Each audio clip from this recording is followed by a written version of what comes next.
Hello everyone.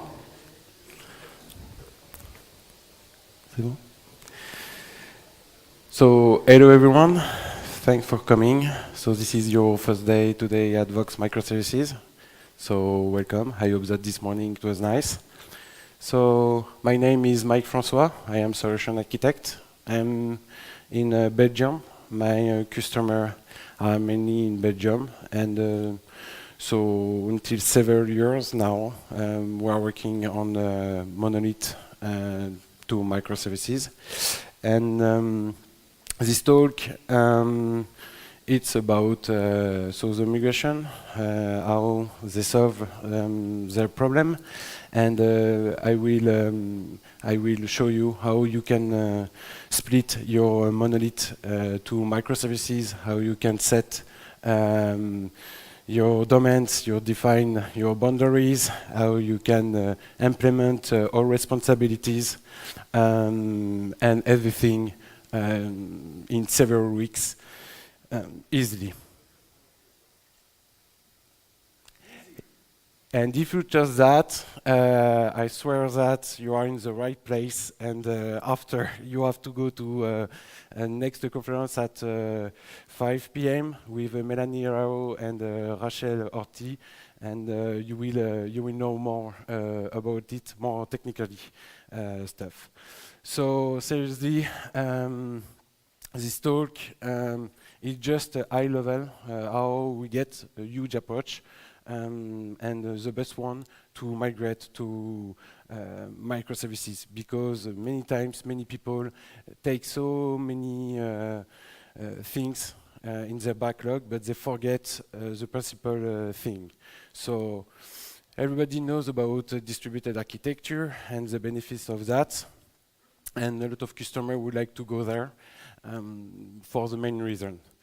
So a quick overview, as you know, a monolith, so a big artifact. Generally, you have a legacy code, and not only because this is a developer, also because the management and the business ask many features, and they would like to push in production many things.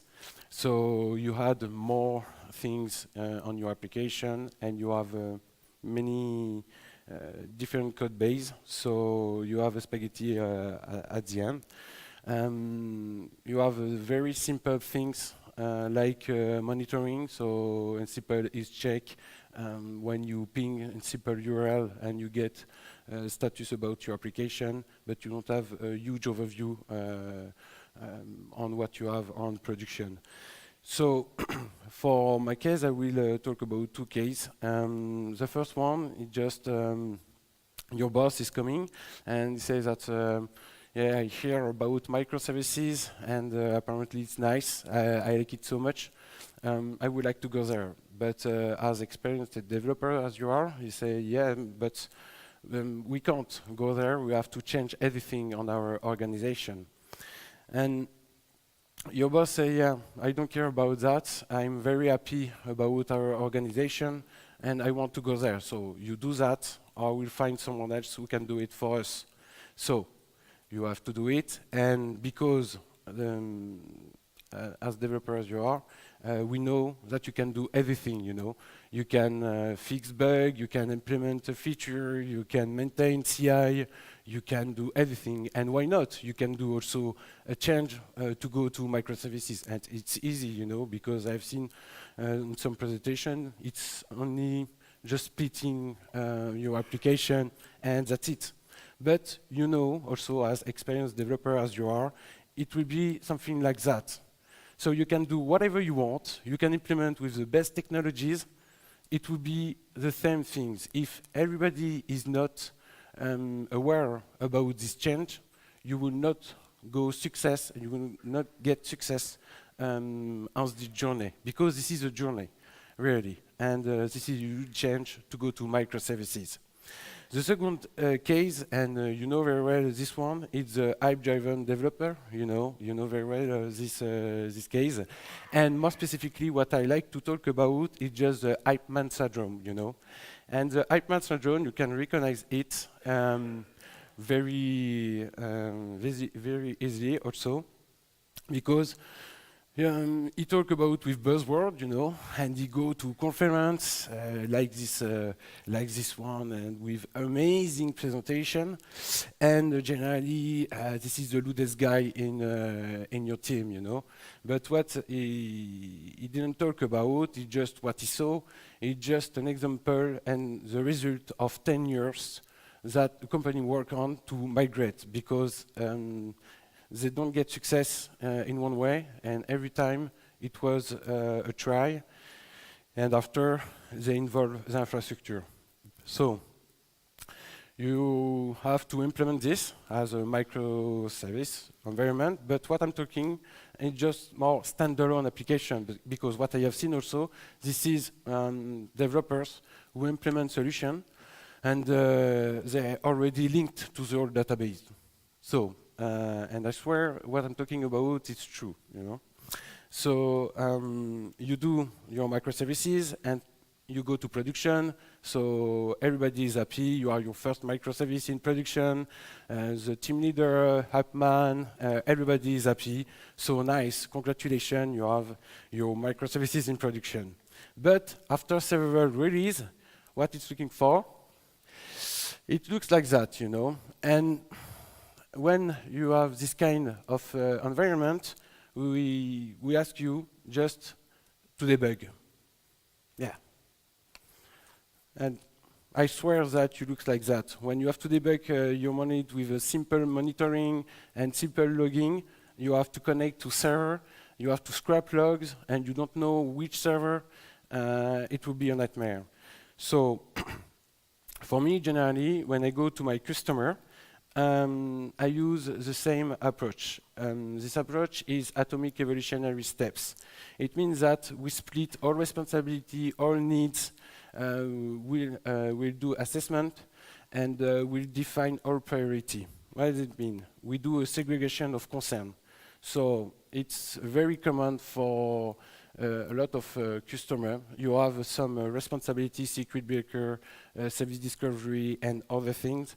And what I'm doing, I use grade, so 4-1, and the maturity. And with that, I do also an assessment about knowledge. So what is important also is not only technology and the maturity in your company, it's also the knowledge in the team, you know. And if you go and if you use, for example, you would like to use Kubernetes or other technology, you have to be sure that everybody is aware about that. So what I said after is just like a governance. I have a key project. So okay, perhaps there is many things on the slide, but we can see after what I do. This is, for example, the API governance that I'm using. So I do a key project, and based on that, I do a training plan for the team. And to go to an atomic unit, I define several building blocks. And to go there, I plan to involve everybody in this knowledge.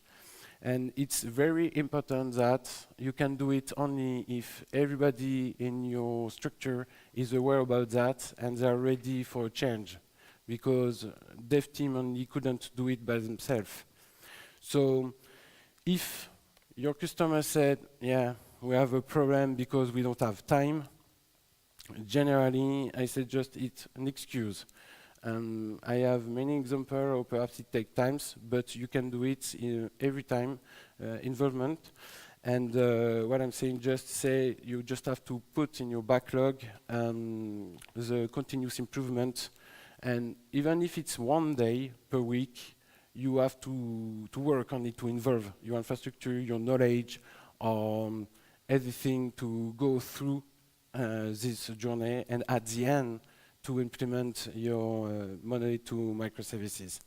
So, and I swear that if they are not aware about that, forget the idea to go to microservices, because there is no possibilities, as I show you, to go to microservice only if the developer do it by himself, or you are very you are very nice and you have a lot of courage and you can do everything and you will spend so many times to prove to your management that you can do it, but at least you couldn't get that.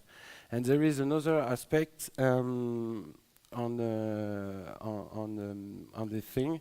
It's just also agile. There is many customers who tell me that, yeah, but it's easy. We can implement a Scrum and we can manage it with the time. But please, Scrum is a framework, you know. It's not a methodology. And you have to adapt your framework to your company. And so I like this tweet from Mike Verman, who said that Scrum in 2018 is just a waterfall, but we don't have time for analysis. Kanban, it's a Scrum, but we don't have time for sprint planning. And Agile, it's we don't have a process, but we use Jira externally. And this is so true, and I have seen that, for example, one customer who you see many post-it on all the world, you know. When you come in a room, you see so many post-it, and sometimes also you have a post-it to fall down, and you take it and you put it on the wall, and you say, okay, so it's down, okay, they will be happy tomorrow.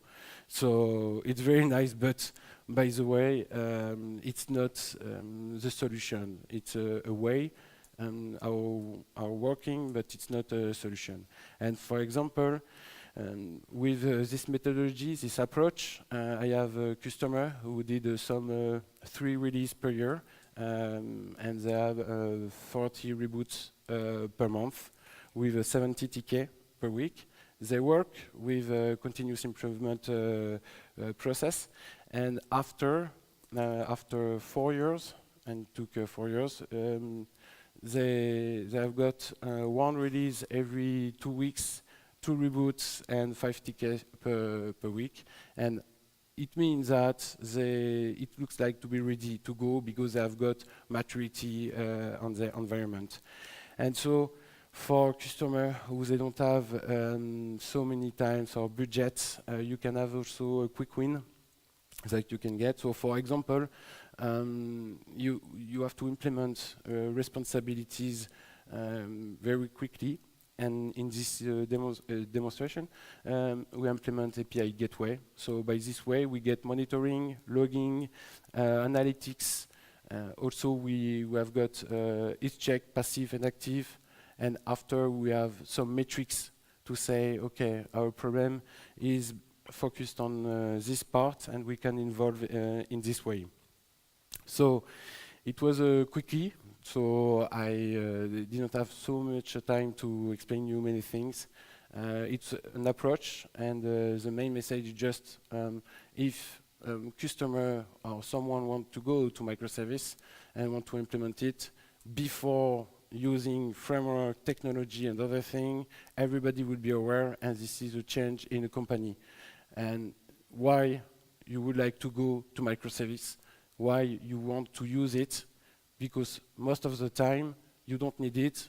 It just you can do it by another way. So I think that I teach you and I show you something that you didn't know. You can see on the slide how I did it more deeply, and that's it.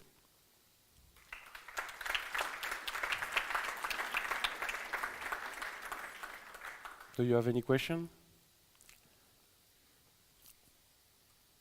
So thank you very much, everyone, and enjoy your conference.